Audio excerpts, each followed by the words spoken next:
Mr. Ridgely. Mr. Madison, I feel like I should actually be saying, ladies and gentlemen, welcome to another episode of The End of the Night. Thank you. Madison. Yes, The End of the Night, now presented by the great film resource, Film Hub. If you're an independent filmmaker who wants to have their independent film distributed, look into Film Hub. As the great Cy Sperling used to say, I'm not only the guy doing the commercial, I'm also a client. They've done an amazing job with my films, and they're just a really, really top-notch company. I have nothing but good things to say. Sean Smithson. I missed you last week, Sean. I hope that you are healing up and that you are well and that your hand's coming together. What? I'm wearing his company shirt. Oh, look at you getting swank.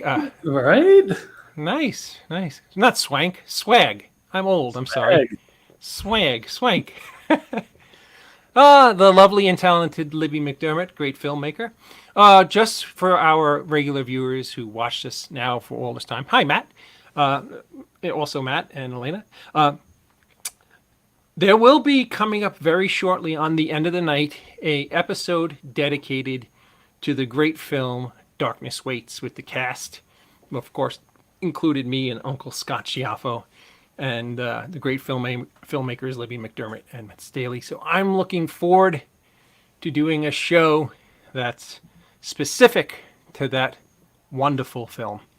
Man, there are just a lot of people pouring in here. Hey, Mark, I hope you're well.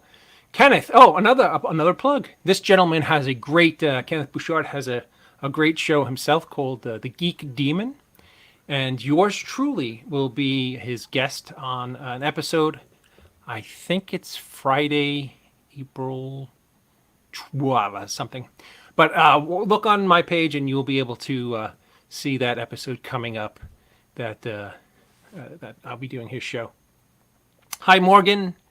Sean, you're healing up. It's great. I know you were out that night, but you were kind enough to catch the episode in rerun, so thank you. By the way, Joe, this is only our second episode that we've since the relaunch, and our Facebook page for The End of the Night, in less than after just one episode, we are quickly approaching 1,000 members, 1,000 family members on the End of the Night Facebook page. I mean, we got there. I mean, it's almost impossible to get likes on social media these days. The algorithms have made it virtually impossible. But I want to thank everybody who's liked the page and who's following us on our broadcast. We're a family here, and we support each other. We support each other's projects, and we just have fun. And Darkness Waits is a film hubber. That's awesome. Oh, and Kenneth tells me my episode of his show will be on the 30th, April 30th. So we can look for that. All right. So what David's saying to do right now is pause, go over to David Lee Madison's The End of the Night, hit the like button, then go over to the Tech Defect YouTube page, hit the subscribe button, because that's where all the episodes are going to be archived. That's exactly what David's saying. He just didn't say it as articulate and as well as Joe did. Mr. Brooks, a fine filmmaker, dear friend of mine, thank you for joining us tonight. Oh, wow, I see Scott Meany's with us. Ken is with us. It's a family affair tonight. How are you, Ken? I hope you're well. Just so you guys know, we have an outstanding show for you tonight. The super talented, the amazingly beautiful, and just a fine, wonderful actress, Cerina Vincent, will be joining us shortly. Her roles are countless, and she's just really, we were just hanging out with her in the green room. She's a sweetheart. She'll be out in a little bit. Of course, Uncle Scott Schiaffo, as he's lovingly known to this family, will be joining us in just a bit. But I see. Hi, Mark. I hope you're well. I seen something that really intrigued me a couple days ago on Facebook.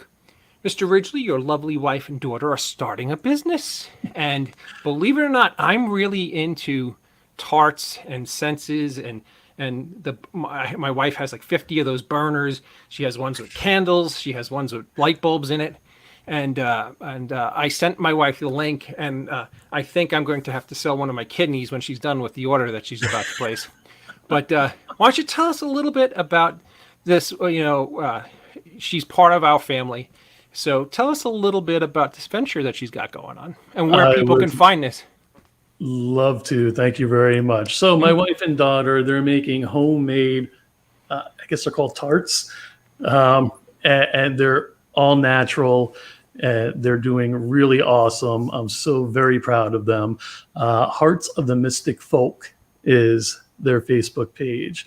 Again, that is Hearts of the Mystic Folk, and good stuff. I actually really, really, really enjoy. I had one burning in the background a little bit ago. You know, what's so awesome is that anybody who's looking to find the products, they're on the End of the Night page, a link to their Facebook page. You could order right there. I see how much enormous amount of work that they put in it to create something that's really special. So you got Mother's Day coming up, you got birthdays, you got all kinds of cool stuff. Support this loving mother and daughter business, and you can get some cool stuff. Hey, Robert, I hope you're well. As many will let you know who watch this show, I have a little bit of a passion for toys, especially old toys, antique toys. And the two toys I have tonight are not really, I wouldn't say antique in that they're super old. I think they're both well over 15 years old, but they're both super cool. And I'll just show you. The show is still a hit show on Fox. It's still one of the funniest shows on television. It's on Sunday nights, I think, at 9 p.m. Seth MacFarlane's great. Oh, Jim Crutch joined us. I mean, this is where the stars come. I mean, iconic film legend. Thank you for joining us, Mr. Crutch. I hope you're well. Every Sunday night, I watch this show religiously. And I got this toy, I think, in 2003. Oddly enough, the year my daughter was born. And it's a talking Brian figure. Can you see that? I can. And I don't think they make them anymore. But it had a whole bunch of sayings. Whose leg do you have to hump to get a dry martini around here? Whose leg do you have to hump to get a dry martini around here? Me and the little shred of dignity I have left will be waiting in the car. Isn't that cool? I need a cocktail. So, yes, I have a talking Brian dog, and I have a talking Brian O'Halloran, which is oddly, this is much funnier though. Thank you, seeing our smile. It's always you're like, Jim. You are one of the few people who in the film industry who is like a ray of sunshine. Anytime anybody runs into you, you are always the kindest, most sincere human being in any industry, much less the film industry. And I've been blessed to do both cons with you and work on the great film Darkness Waits with you. So, Jim, my hat's off to you. And of course, my friend Vader Boris, Ben, this gentleman worked on my film Mr. Hush with me over a decade ago. Ben's a great guy. Thank you for stopping in and watching the program tonight. The other thing I want to show you, what's this? I mean, see, I almost break out. I get so excited about this show. I almost break out in hives. It's not pathetic. I'm like a senior citizen. I shouldn't be like breaking out in hives. All right. So with that being said, I want to show you one other toy. This is from the original film Alien. And it's still in the box. And this is that toy that everybody talks about that when they were a kid. It's the Alien action figure. I think when it's fully standing, it's 12 inches tall. But if you look, his little alien thing, when you squeeze the back of his head, his little alien mouth pops out and retracts and closes on you. So, I mean, that's pretty cool. This toy, the original Alien. Yay. Now, is that the one that was pulled from Toys R Us shelves? I don't know. This one is 22 years old. So I don't know if that's the one that it was. But I think I know what you're talking about. The one you're talking about actually came out in 1979. But that was okay. But that one is Paula. Great to see you. Thank you for joining us tonight. Is Dave very cool, or is the toys very cool? It's definitely not Dave. Look at this hairdo. I mean, this is actually a COVID hairdo. All right, I'm not going to chew your... Well, that always works for you, man. You got that cool... Dirtbag look. Yeah, Yes. there you go.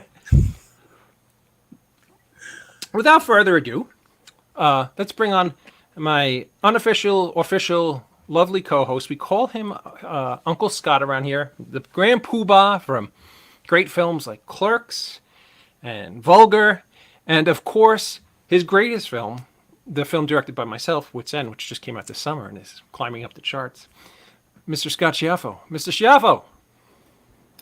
Hey, what's going on, guys? How are you, my friend? I'm doing well. I seen you Wit's did a End climbing up the charts. Yes. Great film. It is. Well, you did another talk show this week, and I checked it out. It was awesome. And I was excited to see you said nice things about me. I was very, very shocked. You didn't actually think I would go on other podcasts and badmouth my co-host. And, well, hey, Scott Meany, I love you, brother. That guy's the best. Thank you, everybody, for tuning in. Of course, I felt very privileged to be able to promote the show on another show. And there he is, CJ Robles, baby, everybody. This guy's the best. Wow, we are so blessed with so many amazing people supporting what we do. It's just a blessing. The Zing King, yes. The and Zing I want to thank our very first episode last week with the amazingly talented Craig Hurley. We had an enormous amount of people watch that episode, so thank you very much to Craig for coming on. He's a great guy, and thank you very much for everybody who stayed with us and watched last week's episode. With that being said, is there anything you want to say before I'll bring our lovely featured guest out tonight? Quickly, I would like to shout out to the Kevin Smith group. Mark Lamb, you popped them up earlier. They are celebrating 37,000 people in the group, and we all know what 37 signifies in the Kevin Smith world.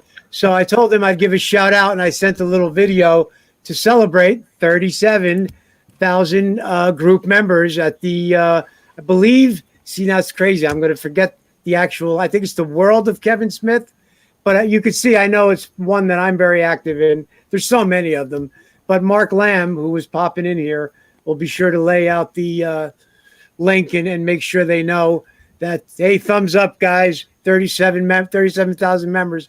That is very cool. Congratulations, Mark, and please do post it in the chat so that everybody can see and join your Facebook page. I'm pretty sure I'm a member of it, and yes, thank you for what you do. It's a great chat group. Without further ado, because I don't want to waste this extremely talented lady's time, our featured guest tonight has really just had an amazing career in both film and on television, and is just an amazingly sweet. I honestly, I'm not 99% of the guests on here I have a long history with, and I consider dear friends. Miss Vincent, I have never had the honor to either work with or to meet, but a dear friend of the show, even though I'm about to choke up a hairball for saying that, but a dear friend of the show, Miss Tiffany Shepis, who knows Serena. I said to Tiff, I would love to have Serena on the show because I'm a big fan. Could you, I know you know her, would you be kind enough to reach out to her on my behalf? And the lovely, talented, and super evil Miss Shepis hooked us up and had Serena connected Serena and I. And thanks to Tiff, Serena will be joining us. Without further ado, ladies and gentlemen, the extremely lovely, the extremely talented Cerina Vincent. Thank you. That's so sweet. I am so honored to be here, happy to be here. And yeah, Tiffany's great. for years, everyone was like, do you know Tiffany Shepis? Do you know Tiffany Shepis? You remind me of Tiffany Shepis. Like, you and Tiffany Shepis did do a movie together. I'm like, I don't know. I've never met her. Sorry. I don't know who she is. I mean, I know like her work, but sorry. And everybody was doing it to, to her too. And she's like, I don't know, I'm probably not even going to like her. And then we met and it was like, holy shit. Like, you've been all my life. And now I know I feel connected to her on like a really deep level. She's a really cool person. Yes, she's actually very, very funny, and she's very, very. She's a wonderful actress, actually. Hello, Joe. I hope you're well. Serena, I don't know very much about you before you became famous and started working in films and television. Tell us a little bit about your passions when you were a younger girl, like when you were in high school, and what led you in the direction that you ultimately wound up in. That's a great question. So I grew up in Las Vegas, Nevada, and my mother was a ballet teacher. So I grew up with an appreciation for the arts. We had a dance studio in the back of our house and like an attic full of costumes. And I grew up singing and dancing and making up plays and dressing up with my siblings and all my cousins. And when I was 12, I joined a theater ensemble in Las Vegas where it's like children's theater ensemble where you audition for every show. And then if you don't like get a part in the play, you either run the light board, build the costumes, build the set, and it's this, and you put on these shows for the community. And it's real legit work, like, 12-hour tech days and stuff. And so I had I was introduced to theater at a young age. And then, so I did a lot of community theater growing up. And then I started modeling in high school. And then I was Miss Nevada Teen, and I went to Miss Teen USA. And that was like essentially just a big, 50 girls live together and you film a TV show for a month. Like it's basically a reality show. But that was in 1996. And then in 1997, I packed up my life and I moved out here with no money. But I started college at Marymount, and I lived in the dorms. I'm here in Los Angeles. And anyway, that was my childhood up until, I moved to Los Angeles. Well, Scott, did you and Serena ever do a show together? Do you guys know each other? Convention or anything? I know you. I mean, I know of you, but we've never met before. Okay, I'm going to introduce you because now you and I, Serena, are longtime friends. My co-host, dear friend, we just finished a movie together called Wit's End, and he's known lovingly from the Kevin Smith View Askew universe, from films like Clerks and Vulgar. I want to introduce you, Serena, to Mr. Scott Schiaffo. Hi, Scott. Pleasure to meet you. And, Dave, I'm not completely sure about that. There might have been a convention that we were both at and didn't know one another then, because 10, 15 years of doing them, there may have been. I don't know. Have you ever done Chiller in New Jersey, Serena? 100%. I feel like we've probably been at the same show. Yeah. But I've never met you, which is, I love conventions because you get to meet actors that you haven't necessarily worked with on a film or and on TV, and then obviously love the horror genre because it's things like this that bring us together. So pleasure to meet you now. And the pleasure's all mine as well. So great having you on. I was saying to David earlier in the week, Cabin Fever, I had some connections to Cabin Fever after it was released. A cousin of mine was in the running to do, when they were looking for directors for a sequel a year or two after it had been released. Yeah. So I was actually working on audio and artwork for storyboards that were going to be presented for a sequel. But the film, I don't know, I'd like to talk about it a little bit with you. The film at the time made a nice splash and a stir, and it was one of Eli Roth's first things that really brought him to prominence.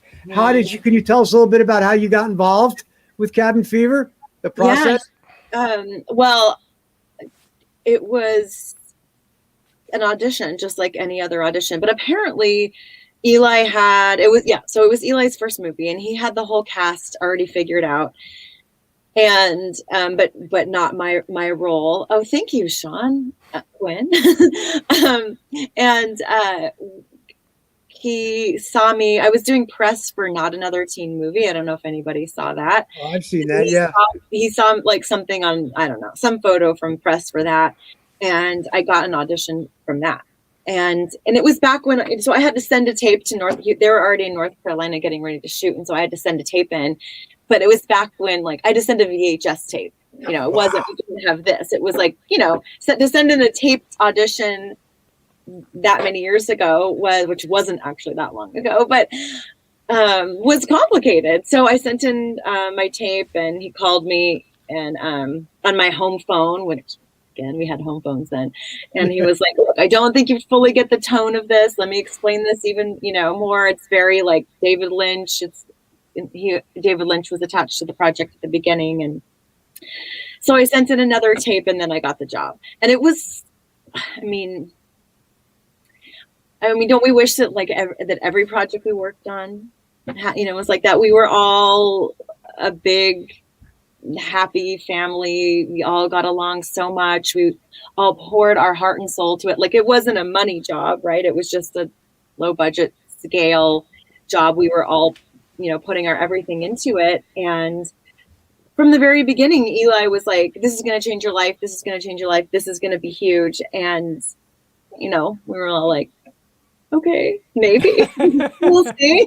You know? So he was full of zeal for it, and he was forecasting a little bit, which is pretty cool because, like you say, at the time, everybody was not, you know, he had done it. He was still working. He had other things going on, but that was his first major kind of thing. But so they were literally in pre-production before you were cast. Mm-hmm. More or less, they were up there getting ready. Mm-hmm. Wow, yeah. That's really cool. That's really exciting. You know, there's one thing I wanted to make note of it because I watched it recently because I knew you were coming on. There's one shot that is very cool, and I have to ask you if you did any kind of prep, or because the film, I would imagine the film was pretty physically demanding, but there's the shot where it starts off as almost a medium long shot where you're taking the boat in, you take a boat into to go look for help. Mm-hmm. And I could appreciate it from a filmmaker point of view because you start off almost, it's tight, but it's one shot and you really swiftly row in, the boat docks, you jump out, and it's all one shot. And that seems like we all take it for granted, like, well, you don't even think about it. But that could not have been, that's very impressive. Did you have to do many takes of that? Or were you somebody who, experienced with rowboating or canoeing or kayaking? That's so great. It's such a great question. Nobody's asked me this in all these years of interviews. Nobody's asked me about that shot. So I love it. So we shot on film. So there wasn't, there was no like, let's do 35 takes of something until you get it right. We just had to get it right. And I could be wrong, but I don't think I am, that shot wasn't in the script. It was, we got to the location and we're like, whoa, we've got this really cool lake and we have this boat. Let's canoe, why don't you get in it and like canoe and get out? And then let's, whatever we did. I think right after that I get out and he does this slow motion butt shot, which I also didn't know was going to happen. Didn't know that they were rolling. He was like, can you just walk up that hill for me real quick? And I did it. And then he's like, all right, can you come back and walk up one more time? And I did it. And then I was like, what? And he's like, nothing, never mind. And so I didn't even know. I had no idea until I saw it in the theater. I was like, it is a little gratuitous, but it's worth it. I don't know that we could make this film today. I'm glad that we made it when we made it. But again, from anybody who's involved in filmmaking, it is an impressive shot because there's no edit. It's you coming in. Yeah. You kind of dock the boat. You pop out of it. There was no practice. There was no time. Really? Yeah. Because there's a million things that could go awry. The boat is not really, because like you're literally hitting your mark in a boat. Mm-hmm. And then popping out of it, and then you're on land. Just impressive shot. I remember even back in the day when I first saw it, thinking, wow, that couldn't have been that. You make it look easy is the thing. And Well, you know we what's also, we also had a brilliant editor. But going back to my childhood, I don't ever give my father enough credit. So let me just give a shout out to him. He was the kind of dad that was like, you're going to try everything. Going to get in the water, and we are going to water ski until you get up on water skis. And you're going to snow ski, and you're going to play tennis even if you hate it. And then, we had to do everything. And so I grew up very athletic, and I do think that like having, I've like sort of done it all, at some point. Mm-hmm. that has helped me in my career. Some ways the best way to teach a child is like to take them swimming, to throw them in the pool, honestly. Yeah. And to make sure that, of course, nothing happens. But That's what's not funny? how I teach my child, but What's great? What's weirdly ironic? Today is Eli Roth's birthday. So I know. I have to. Was it yesterday or is it today? Is it today? I think it's today. I thought it was the 7th. Wow. If by any chance he comes across this video, happy birthday, Mr. Happy birthday. I'm drinking wine. Is that okay? Absolutely. Okay. I hope you have enough for everybody. That is I do. really, that's oddly, it's not creepy, but it's really a pretty odd coincidence. Scott, you don't think what's a bigger coincidence that it's Eli Roth's birthday, or that me and Kevin Smith were born on the same day in the same year, right. within the same hour, When's your birthday? August 2nd, 1970. And I was born at 7:25 in the morning, and I read somewhere that Kevin was born at 8:25 in the morning. So we were born on the same day, same year, 1 hour apart from each That's other. unbelievable. And you're Leo. And now we're both haunted with Brian O'Halloran. But be that as it may. Be that as it may. And you're both Leos. What are you, Scott? When's your birthday? I need to know. Sagittarius, December 4th. Oh, we can all get along really well. Yeah. A great filmmaker and a dear friend of ours has a question for you, Brandon Brooks. If you don't mind, I'm going to put my old man glasses on.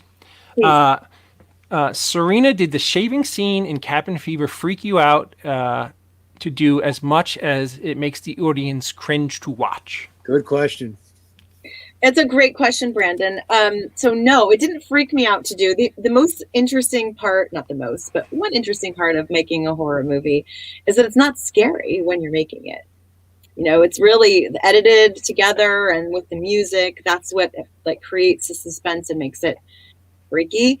The leg shaving scene, though, however, was very complicated to shoot. It was one of those things where it was like it was like one of my biggest scenes in the movie, right? It was like this huge moment. It was when I read the script, I was like, holy shit, I get to do this. This is so cool.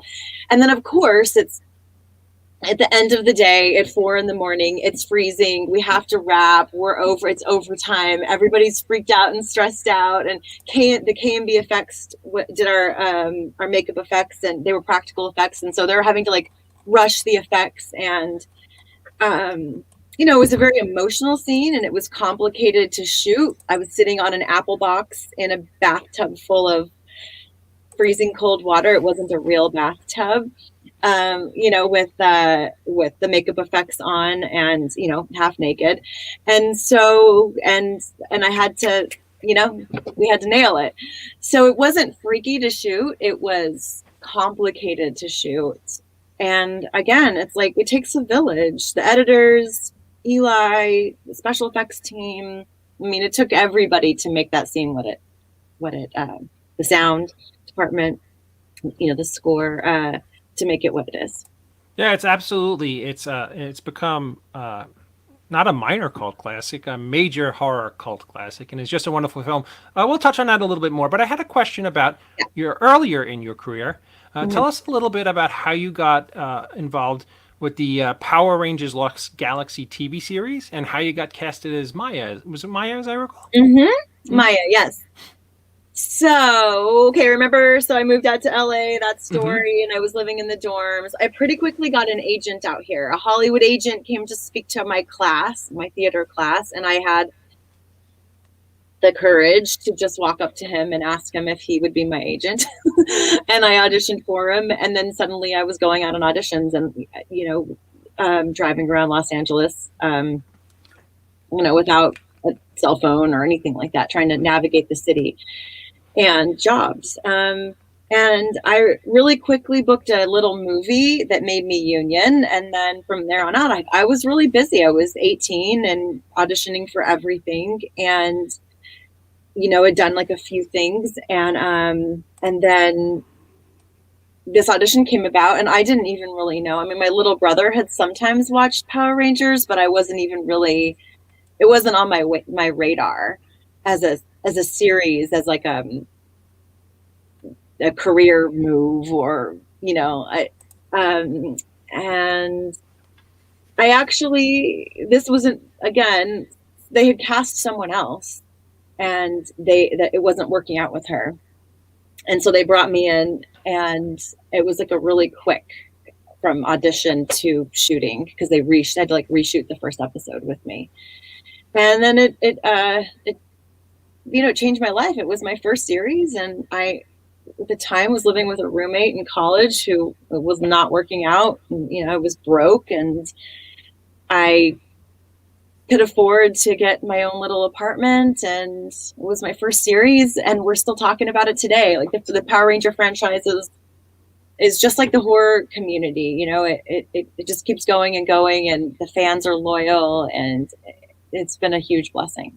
I mean, when you really think about just how enormously blessed you really are, but to be involved with something like Cabin Fever that will be around long after all of us are long gone. I'm gonna cry.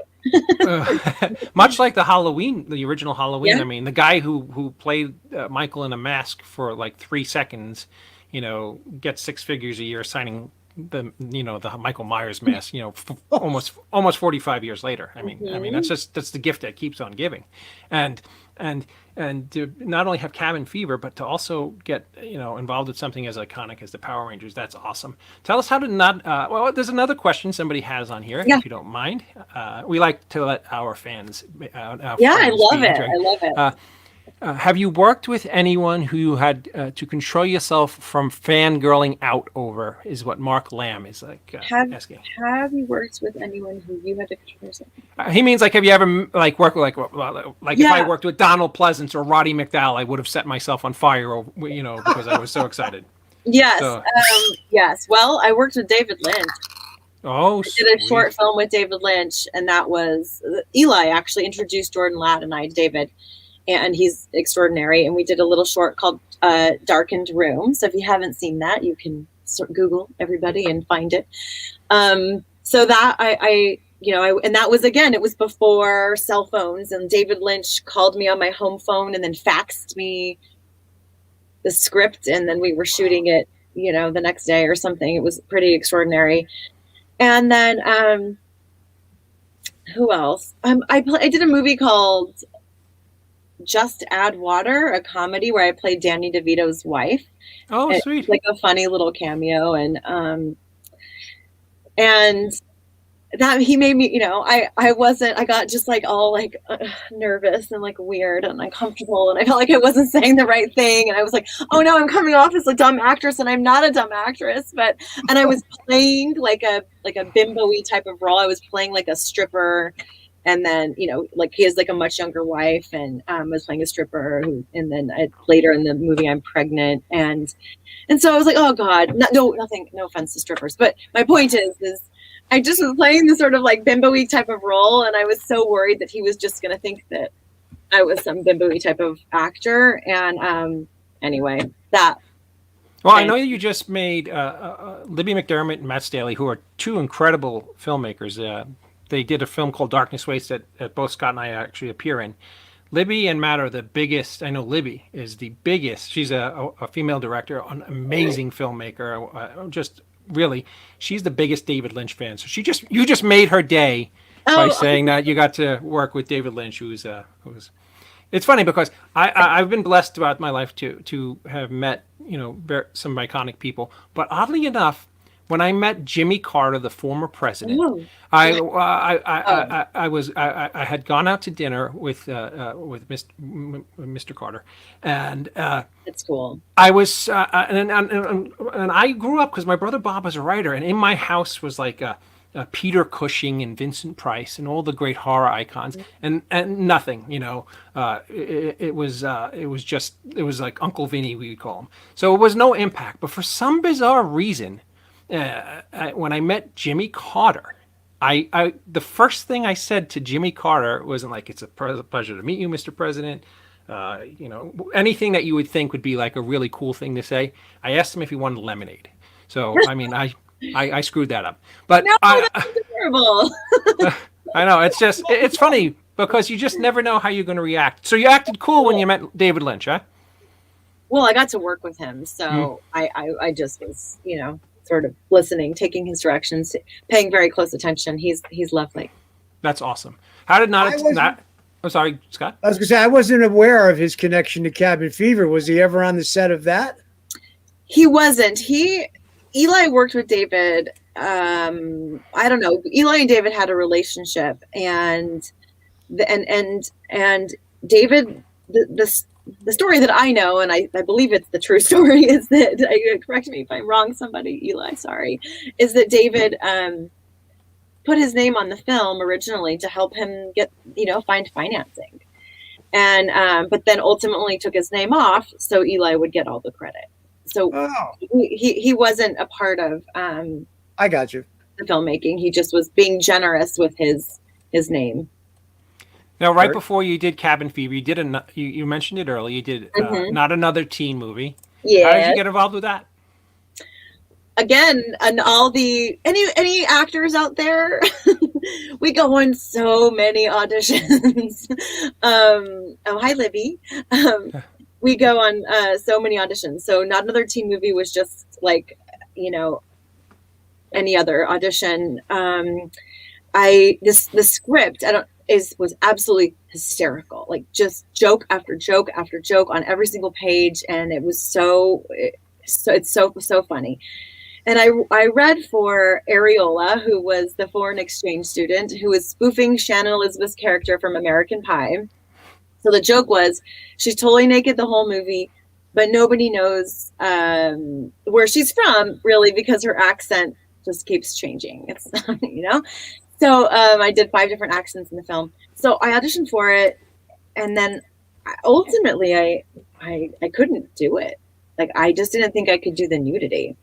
And I wanted them to see me for a different role, but they wouldn't. That was the role they wanted to see me for. And that's one of those things, like in your career. When I started at 12 in a theater ensemble, I was never thinking that, one day I'm going to have to make a decision about nudity as an actress.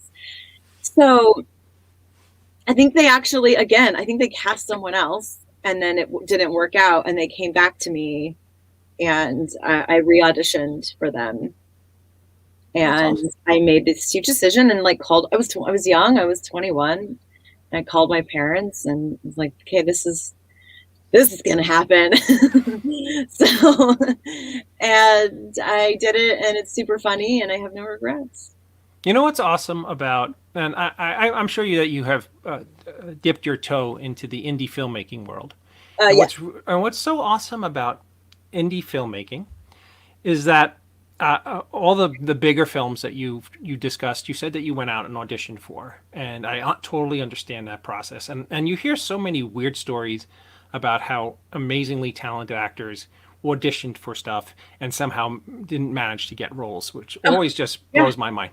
But just so an observation that I find really wonderful about the indie filmmaking world is that indie filmmakers sometimes write characters with specific actors or actresses in mind. I love that. And that's what's so awesome. And when you in this community, it's a very small community. And what's wonderful about that is that when you have a good reputation as somebody who's a solid entertainer or a solid actor or actress,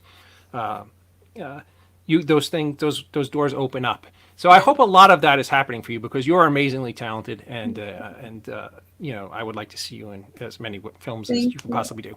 Sometimes it does. Sometimes I have a director.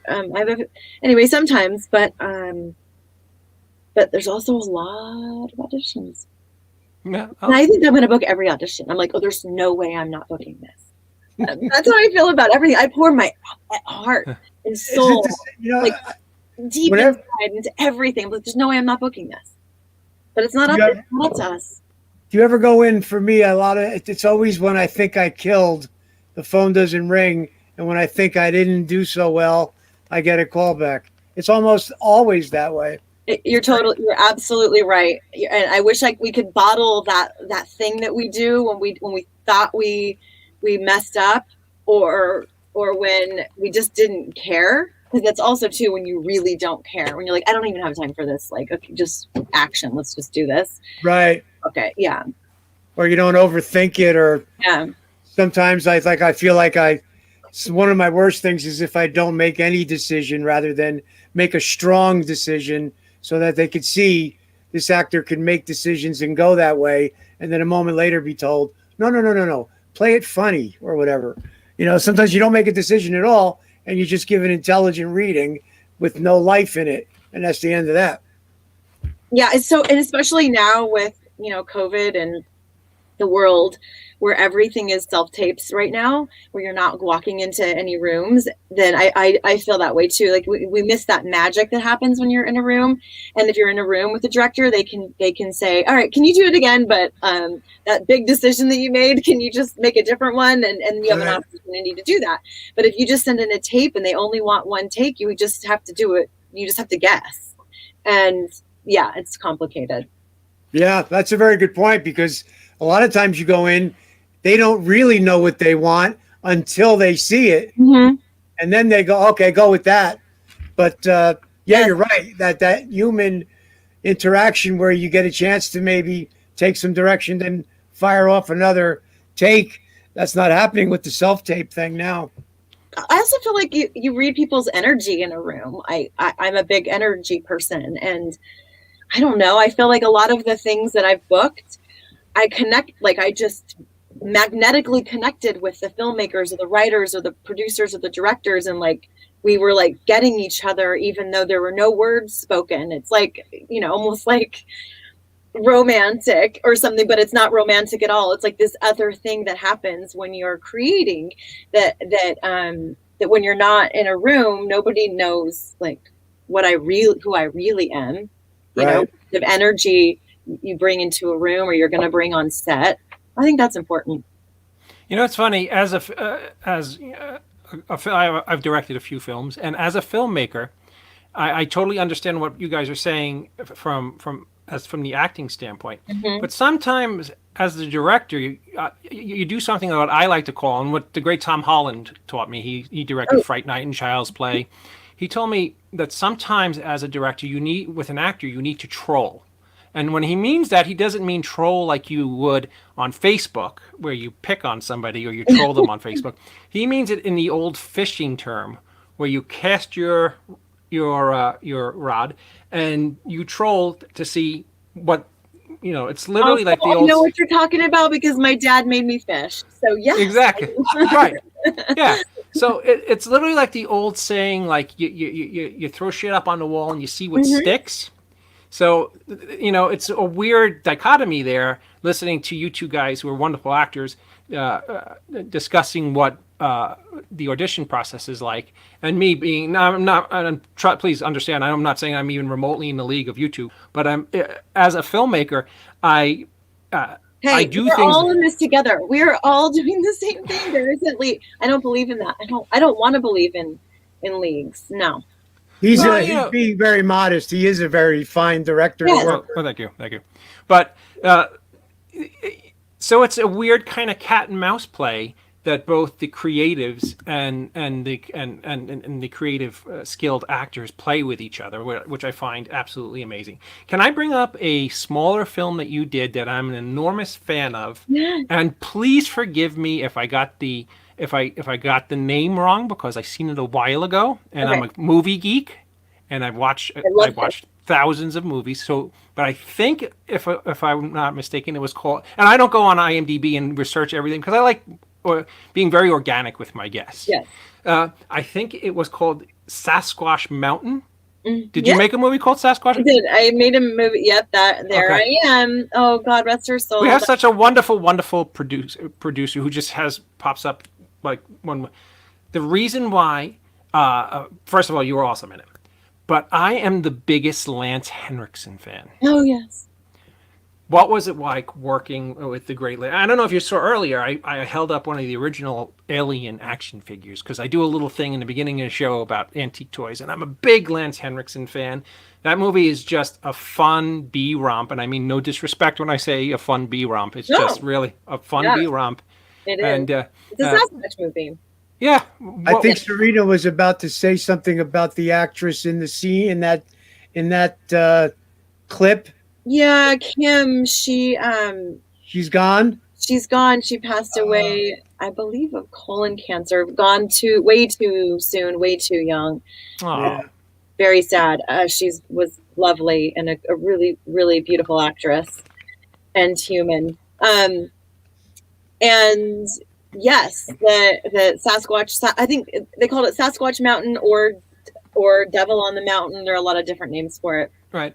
I knew But that it was was. a blast. I mean, again, like I pour my everything into whatever I'm doing, and I had a blast on that. And Lance Henriksen is as cool as you think he's going to be. Well, you've both met him, I would imagine, in the convention world, no?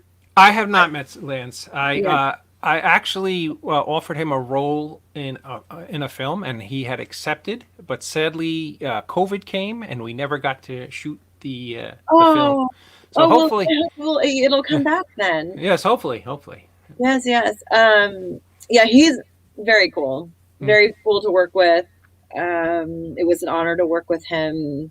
We didn't have a ton to do together, but he's just cool. Yeah, he reminds me of like somebody who would arrive on set and there'd be or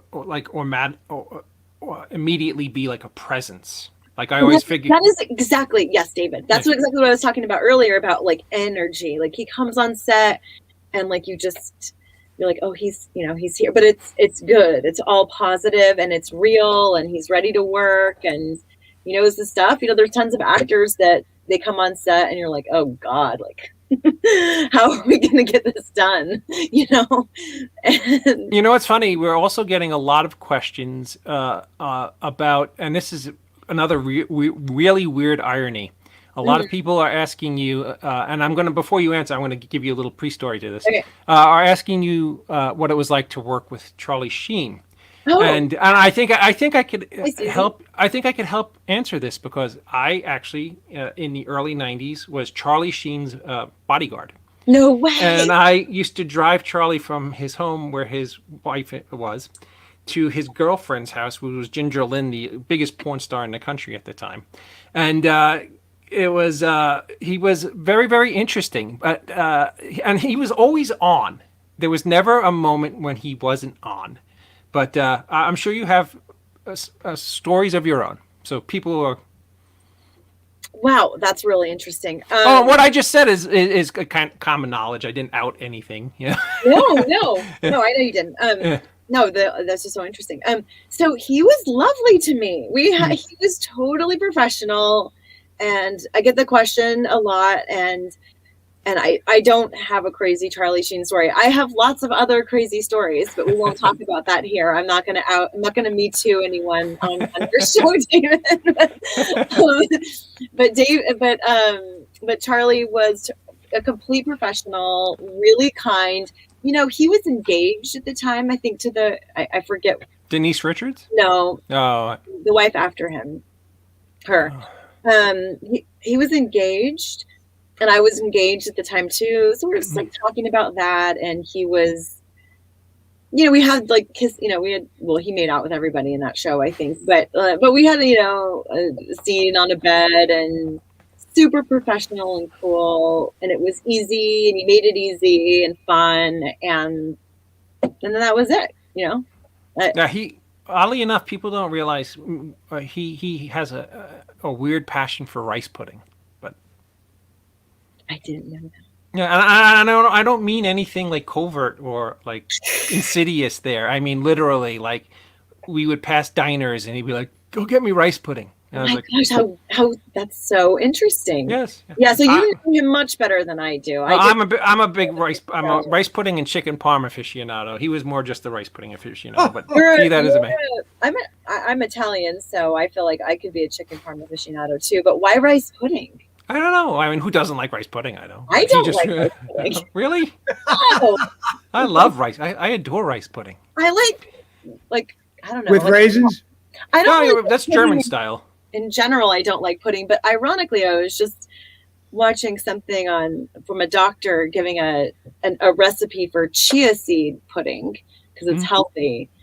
Not going to make it because I don't like pudding. But Well, I'm a middle-aged diabetic, very poorly out of shape guy. But sadly, I still like mainline rice pudding in my veins every chance I get. Well, then I'm going to send you this recipe. Yeah, I see. I was guilty. I looked at your Facebook page, and I see that you're doing a show that it looks like you are doing like a podcast with a doctor. Oh, by the way, I'm us? so sorry. I'm like, oh God, like I haven't used face. I'm like, oh, I sort of moved everything over to Instagram, and I'm not on Facebook so much. And I was, so my apologies for not being as Facebook savvy as I used to be. But yes, I'm doing a podcast. Yes, with the doctor. I saw that as well. What's that? What's the premise? What's happening with that? It's called Raising Amazing, and it is for every parent who wants to raise the bar on themselves so they can raise amazing children. There's a lot to learn out there.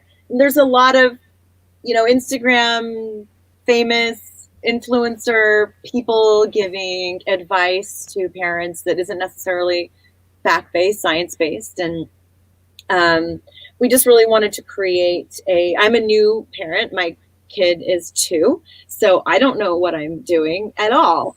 And I want to learn from the best. I want to learn from the top experts and doctors. And I also want to hear stories from other parents that have been there before me. And so that's what we're doing. We're bringing together the top doctors and experts and celebrity parents to share their stories, along with just parents across the country. And we're trying to create an amazing little community where parents can tune in to get useful information and feel good, uplifted, laugh. You know what? I am anything but a celebrity, but if you have an extra 2 minutes, I would love to tell you a parenting story. Do you want to send it to us and we'll put it on the show? But yes. Well, you know what? I'll tell you now, and if you think it's show worthy, then I'll be more than happy to come on. We want parents to share their stories. So a little over 17 years ago, I was just a dopey guy. I was working at that time. I was still a celebrity bodyguard. I was working for Delsner Slater. I just was removed from either working Huey Lewis or Nick Cage as their essential bodyguard. And my wife and I were expecting our first child. And we knew it was going to be a little girl. And we found out in, I think, June or July of 2003 that we were going to have a little girl. And she was supposed to be born on Halloween Day, which made me the happiest. I couldn't have planned it better. So I was like super happy. And oddly enough, on August 12th of 2003, which is well before my wife was due, we were going to go to the Westbury Music Fair. We had tickets to see my pal Huey Lewis at the Westbury Music Fair. And it was one of these rare days that both my wife and I took off. But when we got up, we both took off of work. We got up that morning, and my wife's ankles were swollen like cantaloupes, giant. And she was, of course, being pregnant. She was extremely nervous. So I rushed her to the local hospital, which is in Middletown, New York. I live in Northeast Pennsylvania. And literally, like, over the course of a half hour after they run some tests, they're medevacing her out of that hospital. And I can't go on the helicopter with them. And they're taking her to a hospital called Westchester Medical Center. This is a really cool story. Everybody's going to love it. So don't get down on it. Okay. And they're going. Thank you. They're literally telling a dad who has no idea. I didn't even get a chance to do all the stuff that you do to prepare to be a dad. And this is before Garmin's and GPSs, and they're like, you got to go to Westchester. I have no idea where this is. They medevac my wife off. I get to Westchester, and by the time I get to Westchester, they're literally preparing my wife for surgery. She has something called preeclampsia HELLP syndrome. Yep. So all over the course of like a whirlwind day of 12 hours, my wife has a cesarean section, and my daughter is born. When my daughter is born, how many weeks early? How many weeks was that? I think it was 26. She was at. She was born at 8 ounces, and which is less than.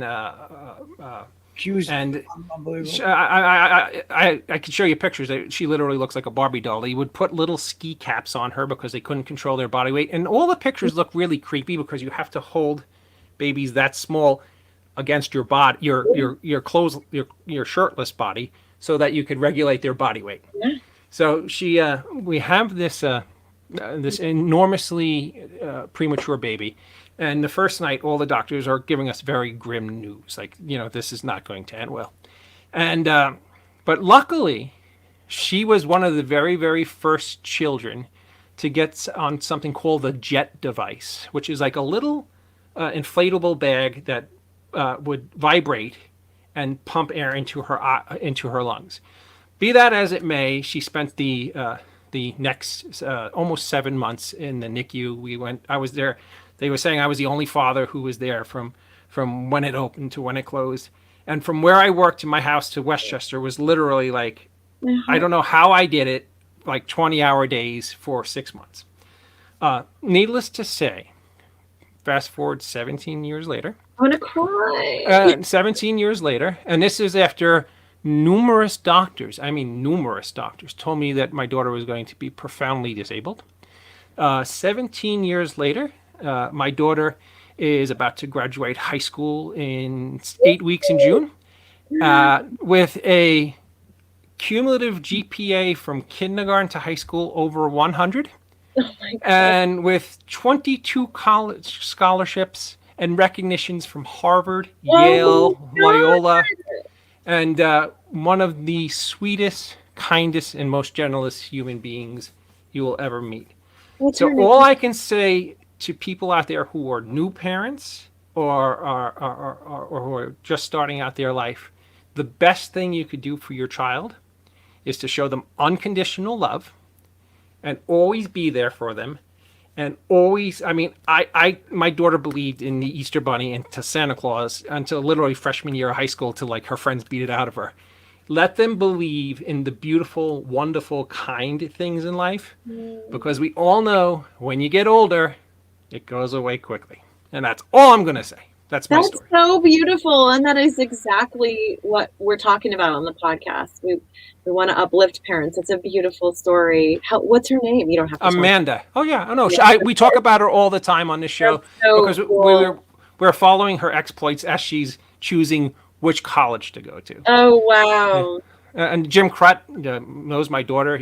She's actually, if you ever get a chance to see my film, Mr. Hush, it's not a shameless plug, but Mr. Hush is the film that I'm most known for. Okay. The little girl in the beginning of the movie is my daughter, Amanda. Oh, yeah.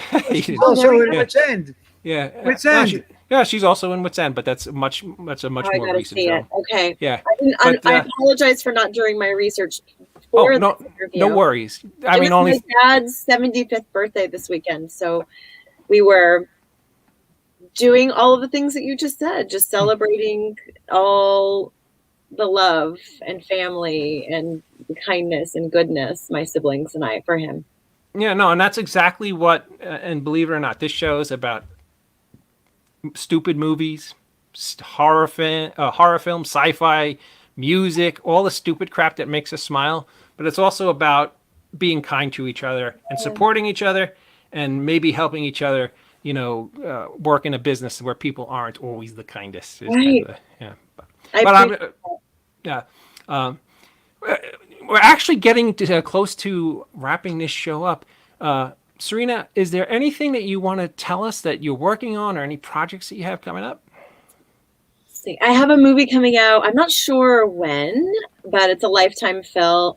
Lifetime film. It'll be on the Lifetime type. Wow, have another sip of wine. Lifetime channel at some point called Secrets in the Water. So I'm not sure when it comes out, but probably sometime this year. And I really want every parent, mom, dad, to tune into our podcast. You can find Raising Amazing podcast everywhere there's podcasts. So if you could pretty please, if my horror fans can support this other thing that I'm doing, please subscribe and give a listen and comment. We're like everything, like I said, we're pouring our everything into it. And it's really cool. We have a lot of really cool actors and celebrities come on and share their parenting stories. And it's a really honest, like very much like this show I'm feeling, very authentic, honest space. So, and you can find me on Serena Vincent on Instagram and on Facebook too. And for all the everything else I have coming up and out. If it's okay with you, I'm going to link all your projects and your shows to this to our end of the night page so people can I have find a book. you have a book. I have a book coming out not until the beginning of next year, but it's called Everybody Has a Belly Button, and it's for babies and toddlers. I wrote it the day that George Floyd was killed. My son was 14 months old at the time, and I thought we have to do better for our kids, and we need to start now to teaching them that we are all the same, no matter the color of our skin. And so it's about teaching babies about skin color, the way you teach a baby where their belly button is, their eyes, their nose, and their toes. It's really sweet. That's and awesome. It's from Skyhorse at the beginning of the year, next year. You know, it's funny. What a small world. In the chat, a gentleman named Steven Marinchek just wrote, "Great show, Dave." And for Scott, that gentleman right there, Scott, Steven Marinchek grew up across the street from me in Middle Village, a dear friend of mine for over 45 years. I haven't seen him in a while because he moved to Texas. But just so you know, Scott, your character Steve in Wits End is named after that gentleman. That's the real Steve. That's the real Steve. So awesome. My hat's off to Steve. Steve, who actually works for the Houston Texans. Thank you for tuning in. I love you, brother. I hope that everything's okay with you and your family. And with that being said, Serena, please, this show, as people, we're like a family. And believe it or not, on holidays, we get together. Like we have like a Christmas show and we have a Halloween show, and there's like 15 of us on screen, and it's literally like a who's who of pop culture, and I would love for you to be a part of our family. So when I send you out an invitation, it's not me being a creepy old man, at least not very much. You're so wonderful. Thank you for having me. I really appreciate it. And if you ever have anything that you wish to promote or you just want to come on and say hello, we think you're awesome. Thank you so much for joining us tonight. Thank you. Stay kind, stay wonderful. You're an amazingly talented actress. And I'm saying that it's I know how difficult it is to get performance out of people, and you haven't gotten as far as you have by not being super talented. So go to bed tonight knowing that that's the truth. And I love you guys. Thank you. Thank you so much for being on our show, and we'll catch up with you soon. Okay, bye, Scott. Bye, David. Appreciate you. Mwah. Be well. Ladies and gentlemen, the extremely lovely, extremely talented Cerina Vincent. No, wait a second. I didn't even kick her off after she said she hated rice pudding. I know. That's your cue usually to kick somebody off. So you know what? I love Cerina Vincent 99%. It would be 100% if she liked rice pudding. But I look at it this way. Nobody's perfect. Fair enough. Again, man, thank you. This is a quick out of Charlie Sheen, 2.5 Men days. You were working with him? No, well before 2.5 days. I'm talking about, I want to say 80s, that was 90s.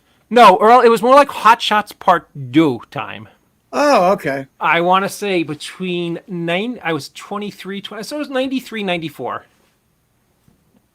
And Mr. Crut, I see you're on watching tonight. I want to invite you over the air. We're going to do a big Darkness Waits episode.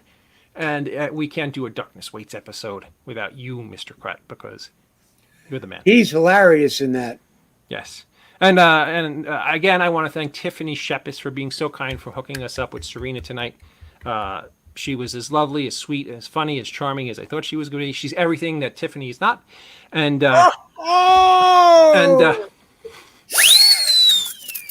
Oh, you're gonna get it for that one if she hears that. And no, all kidding aside, thank you, Tiffany. You're always a real true friend to the show. Mr.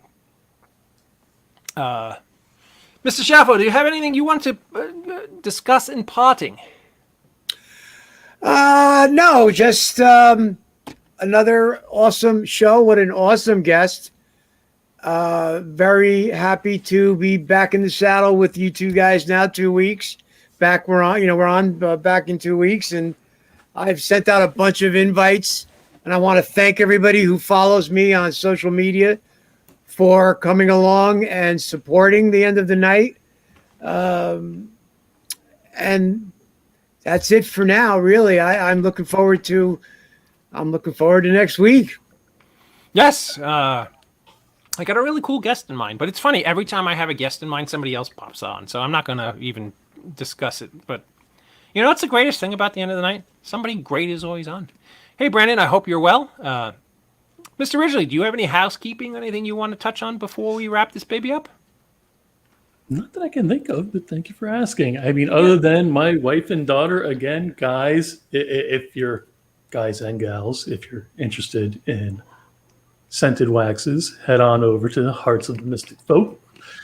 It'd be greatly appreciated. And Yes. again, make sure you subscribe and like to David Lee Madison's The End of the Night on Facebook, and also Tech Defects on YouTube. Absolutely. What Joe's did over there on the YouTube channel is just amazing. He has it looking so wonderful. And make sure that you subscribe to that. Again, I just want to thank everybody. It felt like more like the family was together tonight, and so many names I seen pop up that I truly missed while we were on hiatus and after the first show. We truly love you guys, and anytime anybody who's a part of this the End of the Night community and this filmmaker community wants to come on this show, even if we have a major superstar on, you're always welcome. This is a show that's for all of us. Joe, CJ Robles wants to know what your favorite scent is. Oh, wow. Actually, it's one that hasn't been released yet, and it's going to be coming out shortly. It actually smells like maraschino cherries. Wow. Oh, sweet. Yeah. Do you have anything in the lavender family, do you know, Joe? I believe we do. Yeah, I'll have to ask my Or wife. they do. I should say they, not we. Yeah. It's all that. And you know what? Another thing, Joe's daughter, who's an extremely talented young lady and a beautiful young lady too. I have a bone to pick with your daughter. I want that end of the night picture or artwork. I still want it to be part of our branding. And she wanted to, and then she was like, well, was he the guy who wanted zombies on it? I'm like, no. She wants to collaborate on what you'd actually like, and she'd be more than happy to do it. She Awesome. really- Tell her that I want her to use her artistic imagination, and whatever she comes up with, I'll be happy with. Because look at me, I'm a schlep. I mean, really? You think I come up with anything good? That's awesome. Other than this show, I mean, how the hell did I come up with this show? This show is like, it's just too good for me, actually. Oh, Well, man, don't you're curse younger, us, right? brother. Don't curse us. Don't curse it. Don't curse it. I'm just starting to get in. I'm in the stride. I'm loving doing this. Don't curse it. Oh, you know, Scott, I think next week's guest is going to make you especially excited. That's all I'm going to leave that at. With that being said, again, thank you everybody for joining us tonight. I want to thank the enormously talented and lovely Serena Vincent for joining us. I want to thank, what the hell's her name? Who's the one who comes on with the big head? Shepis. Oh, Tiffany Shepis, yeah. Tiffany. I want to thank that Shepis for being so kind and hooking us up. And I'm sure she's going to come on the show soon enough to haunt me. Oh, you're And, gonna get beaten, yeah. Yeah. She's got so many big things going on. She's probably not even going to talk to a hack like me. You know, it's funny. A very, very, very famous filmmaker friend of mine asked me, he's doing a film where somebody needs to play a contemporary, the musician Pink. And he asked me who I would suggest. And I actually suggested Tiffany. I think she would play a great Pink. Doesn't she kind of have that energy and spunk that Pink has? Or am I off base? I don't think you're off base per se. No, the energy definitely raw. There's almost a punk rock energy to it. Yeah, no. So, Tiff, if you get a call and you get the role of somebody playing Pink, you owe me like a really nice dinner. With that being said, everybody, again, we'll be back next Sunday at 10 p.m. Eastern.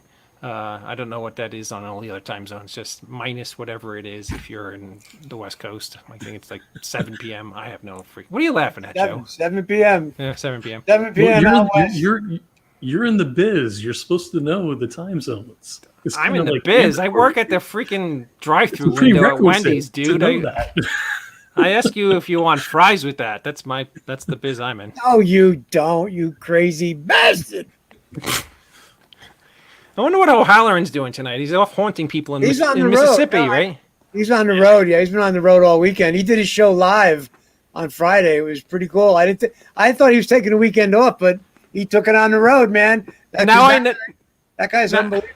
Now I know you're lying because you said his show was cool. With that being said, everybody have a great week. We'll see you next Sunday. I was just kidding. I love Brian and O'Halloran. It's a great show. Everybody watch it. And I will see you guys next Sunday at 10 p.m. And remember, what's my line? Can somebody help me? Oh, I got it. Got it. Okay. No man is a failure who has friends. See you next week, everybody.